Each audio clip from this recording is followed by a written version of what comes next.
Jabatan Bomba dan Penyelamat Malaysia Negeri Pahang pada dasarnya sentiasa bersiap siaga dalam menghadapi apa juga insiden ataupun bencana di dalam negeri, dan untuk kesiapsiagaan menghadapi kebakaran terbuka, jabatan mempunyai kekuatan kawan-kawan.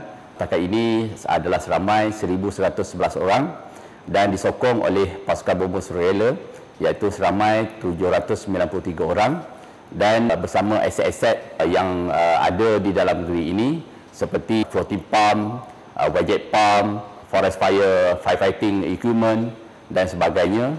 Jadi kesiapsiagaan itu sentiasa dititik beratkan oleh jabatan dalam menghadapi yang dikatakan tadi kebakaran terbuka, untuk menghadapi insiden-insiden kebakaran di negeri ini. Okey, Jabatan Bomba dan Penyelamat Malaysia Negeri Pahang mendapat kerjasama erat daripada pelbagai agensi, terutamanya daripada Jabatan Alam Sekitar, Jabatan Perhutanan Negeri Pahang dan juga Jabatan Pengairan dan Saliran Negeri Pahang. Di samping itu juga kerjasama daripada pekerja-pekerja ladang ataupun penduduk setempat bagi menghadapi dan juga usaha-usaha memadam kebakaran di sekitar Negeri Pahang ini. Berdasarkan statistik Januari hingga Mei 2022 dan juga 2023, terdapat peningkatan 2 kali ganda jumlah kebakaran terbuka di Negeri Pahang, yang mana terdapat 3 daerah iaitu daerah Kuantan, Pekan dan Rompin mencatatkan peningkatan yang begitu mendadak.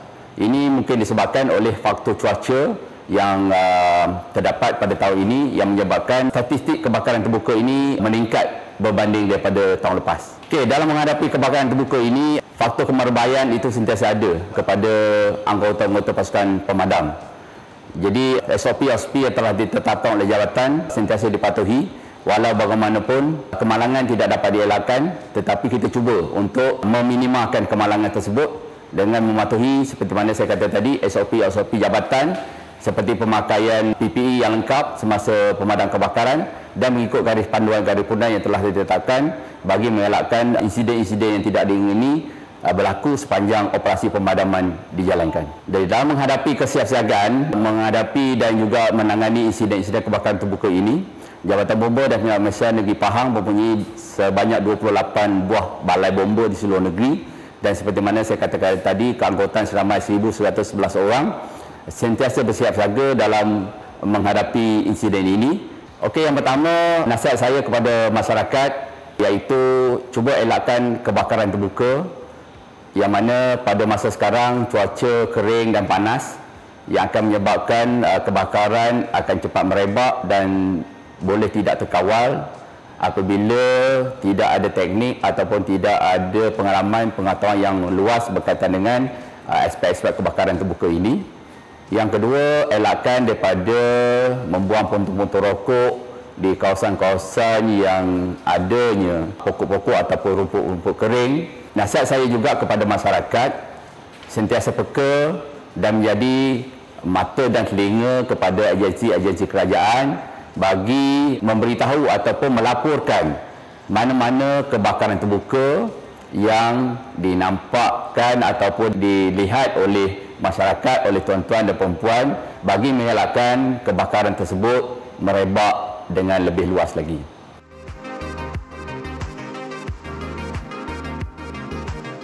Untuk maklumatlah di Jabatan Bomba dan Penyelamat Malaysia Negeri Pahang ini dipecahkan kepada 3 zon lah, iaitu zon 1, 2 dan 3.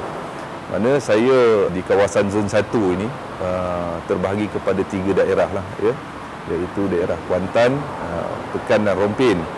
Jadi statistik menunjukkan majoriti kebanyakan kebakaran hutan ini berlaku di zon 1 lah. Dan di antara zon 1, 3 daerah itu penyumbang terbanyak jumlah kebakaran ini adalah Kuantan, diikuti Pekan dan juga Rompin.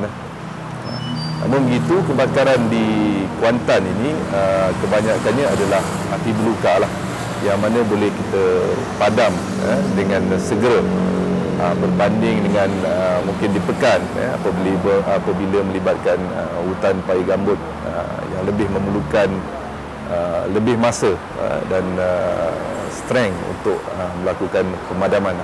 Dalam cuaca yang panas sekarang, jadi kita perlu mengambil langkah proaktif lah, di mana kita bukan saja menunggu panggilan untuk terus kita buat pemadaman, tapi kita melakukan pemantauan fizikal dengan contohnya melakukan rondaan ke kawasan-kawasan yang hotspot yang kita kena pasti berdasarkan sejarah-sejarah sebelum ini, dan juga kita melakukan pemantauan melalui unit drone pada Jabatan Bomba dan Penyelamat Malaysia Negeri Pahang untuk melihat supaya api itu bukan apabila dah besar baru kita nak membuat pemadaman.